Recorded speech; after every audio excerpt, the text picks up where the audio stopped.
John Adams, a remarkable political philosopher, served as the second President of the United States, 1797 to 1801. After serving as the first Vice President under President George Washington. Learned and thoughtful, John Adams was more remarkable as a political philosopher than as a politician. "People and nations are forged in the fires of adversity," he said, doubtless thinking of his own as well as the American experience. Adams was born in the Massachusetts Bay Colony in 1735. A Harvard-educated lawyer, he early became identified with the Patriot cause. A delegate to the First and Second Continental Congresses, he led in the movement for independence. During the Revolutionary War he served in France and Holland in diplomatic roles, and helped negotiate the Treaty of Peace.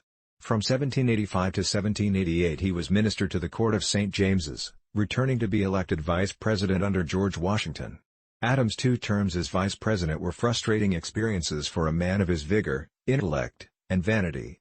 He complained to his wife Abigail, "My country has in its wisdom contrived for me the most insignificant office that ever the invention of man contrived or his imagination conceived." When Adams became president, the war between the French and British was causing great difficulties for the United States on the high seas and intense partisanship among contending factions within the nation.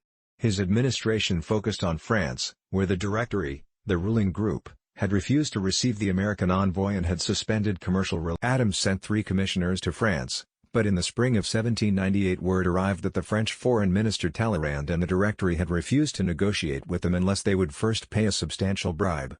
Adams reported the insult to Congress, and the Senate printed the correspondence, in which the Frenchmen were referred to only as X, Y, and Z. The nation broke out into what Jefferson called the X, Y, Z fever, increased in intensity by Adams's exhortations. The populace cheered itself hoarse wherever the president appeared.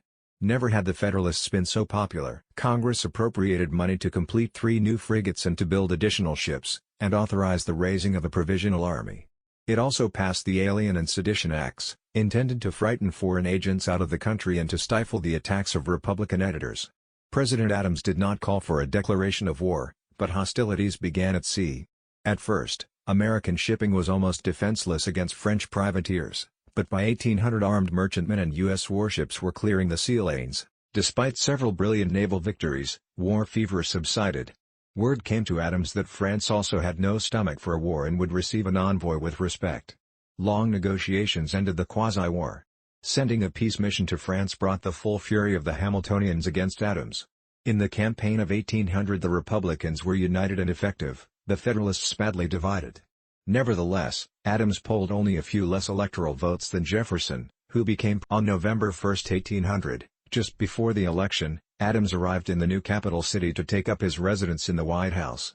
On his second evening in its damp, unfinished rooms, he wrote his wife, "Before I end my letter, I pray heaven to bestow the best of blessings on this house and all that shall hereafter inhabit it. May none but honest and wise men ever rule under this roof." Adams retired to his farm in Quincy. Here he penned his elaborate letters to Thomas Jefferson. Here on July 4, 1826, he whispered his last words, "Thomas Jefferson survives." But Jefferson had died at Monticello a few hours earlier. The presidential biographies on whitehouse.gov are from the Presidents of the United States of America, by Frank Friedel and Hugh Sidey. Copyright 2006 by the White House Historical Association.